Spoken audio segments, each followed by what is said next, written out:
biológica y tenemos unos elementos que se llaman los hialuronidatos bueno, un montón de nombres comerciales que existen que contienen un tejido que podría asimilar al ácido hialurónico y podría temporalmente hacer un reemplazo de las zonas dañadas del cartílago articular, produciendo un tipo de alivio a los síntomas de dolor, pero en ningún momento realmente van a reemplazar al cartílago. No existe hasta ahora ningún componente que lo puedas administrar externamente que pueda reemplazar, sustituir o hacerse como el tejido cartilaginoso horizontal. No existe.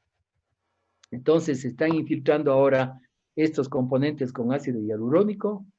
Están un poco más avanzado el infiltrar con las células, como es con el plasma rico en plaquetas y con los factores de crecimiento. Y hasta ahora se está incluyendo las infiltraciones con células madre, que supuestamente, ya hablando de la celularidad y la parte biológica, podrían tener la capacidad de reproducir las células cartilaginosas. Esta parte última sí, no les cuento como algo que esté comprobado, está todavía en estudios, en experimentación. Hasta ahora no se tiene una experiencia concreta para decir las células madre reproducen y vuelven a formar cartílago que se ha dañado. No es cierto, no bajo ningún concepto todavía eso está demostrado. La propaganda, lamentablemente la propaganda de la industria farmacéutica puede llegar a tantos factores. La investigación médica científica está tan avanzada que posiblemente se llegue a tener algún medio en donde biológicamente se pueda reproducir el cartílago. Pero hasta ahora realmente no está comprobado ni que las células madres puedan lograr esa función. Por lo tanto, se ha transformado en un procedimiento más allá que biológico, científico y racional, en un procedimiento comercial. Entonces hay que tener como médicos cuidado, mucho cuidado en cuando alguien les ofrezca que le van a infiltrar células madre sacado de alguna otra parte de su mismo cuerpo para reproducir y reconstituir un cartílago dañado. Eso está más del 90% por comprobarse. Por comprobarse, por lo tanto, lo que quede detrás de los costos económicos que eso implique no es innegociable. Yo soy bien escéptico en esto y todavía no tengo una credibilidad absoluta y por lo tanto no ejerzo tampoco ninguna de estas actividades mientras no haya una comprobación, un manejo ético y racional de todos estos procedimientos. Ahora están en boga en todas partes y en nuestro medio ni se diga, en donde ya cualquiera dice yo te inyecto células madre y todo va a ser una maravilla. Está en un periodo muy largo todavía de experimentación. Lo del plasma rico en plaquetas es otro elemento biológico que supuestamente podría dar un alivio, mejorar, reconstituir algunas partes biológicas, pero tampoco está comprobado que pueda reconstituir un cartílago dañado.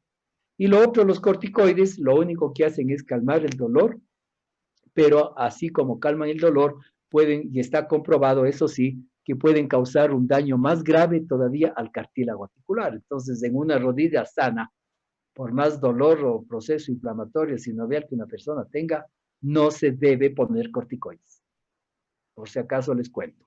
Hay circunstancias especiales, específicas, en donde el dolor grave de una persona que tiene un daño articular importante y no tiene otro mecanismo, no puede operarse, no puede sustituirse toda la articulación, es decir, mil razones más podrían haber en donde sí haya unificación de infiltrar con un corticoide. Así es que hay que saber y tener cuidado cuando se habla de las infiltraciones. Y lo único que es inocuo, que no cura, que no restituye el cartílago, que no es tan costoso, pero puede producir un alivio de los síntomas, es del ácido hialurónico. Es un proceso que se utiliza asimismo en indicaciones específicas, no es para todo el mundo, no necesita todo el mundo que le pongan eso, sino cuando hay condiciones y circunstancias especiales, en donde el paciente tiene un grado de daño articular, una artrosis, y no está en condiciones o económicas o de salud o lo que sea, o simplemente porque no quiere operarse de un reemplazo articular, entonces puede decir, sí, acepto que me pongan ácido hialurónico, que me durará, que sé, 6 meses, máximo un año de alivio y después tendrá que repetirse. Felizmente esa infiltración puede darle un alivio en esos términos y que puede repetirse las veces que sea necesaria sin ocasionar más daño que el que ya tiene. Pero los corticoides sí ocasionan daño, entonces cuidado con las infiltraciones con los corticoides. No sé, Sí, me exacerbé un poco, pero quería explicarles esto ya que tuviste la pregunta importante sobre las infiltraciones. ¿Cómo te quedó? Sí, bastante claro, Doc, muchas gracias. Muy bien, muy bien. Siempre en la medicina, yo digo, procuramos actuar de la forma más ética que nuestra profesión nos obliga a actuar. Y hay que tener mucho cuidado con miles de estas cosas que en la industria farmacéutica asoman nomás. Facilito, facilito asoman. Bueno, después borraré esta cosa, no se quiere borrar. Ok, entonces, ¿alguna otra pregunta? Pasemos un poco más. Y ahora ya no quiere pasar. Creo que debo sacar esto de aquí. Ya, ahí sí puedo pasar. Y ahora se me quedó esto de aquí que necesito borrar y no se borra. Bueno, después lo borraré. Ok, no hagan caso de esas rayitas. Este dibujo es otro corte transversal de la tibia vista desde arriba, que obviamente aquí, ¿qué es lo que se ha quitado en este dibujo con relación al anterior? Los meniscos. Los meniscos. Los meniscos, ¿no es cierto? Entonces nos queda para mirar las mesetas tibiales interna y externa que son más aplanadas. Y aquí solo está una sombra de lo que sería el menisco, al menos de este lado, ahí se ha quedado como una sombrita nomás. Pero lo que sí recalca aquí es esta línea amarilla que ustedes ven, ¿a qué corresponde? Ya que hemos tenido una larga explicación, esta línea amarilla que ustedes ven aquí. La Cubierta sinovial. La membrana sinovial, ¿no es cierto? Entonces, una vez más podemos mirar cómo la membrana sinovial, a pesar de bordearles aquí al ligamento cruzado posterior y anterior, no les da irrigación sanguínea, pero sí les da a esta parte de aquí, que sería el cuerno posterior y el cuerno anterior de este menisco. ¿Cuál era este menisco? medial. El menisco medial, ¿no es cierto? Porque tiene la forma de C, sus cuernos posterior y anterior están muy separados. Y en cambio este ya identificamos, entonces aquí estaría el menisco externo, que es casi cerrado, por eso se interpreta como una forma de O. El cuerno posterior y el cuerno anterior del menisco externo están muy cercanos entre sí. Y esto sería entonces la inserción de la tibia del ligamento cruzado anterior y esta es la inserción en la tibia del ligamento cruzado posterior. Muy bien.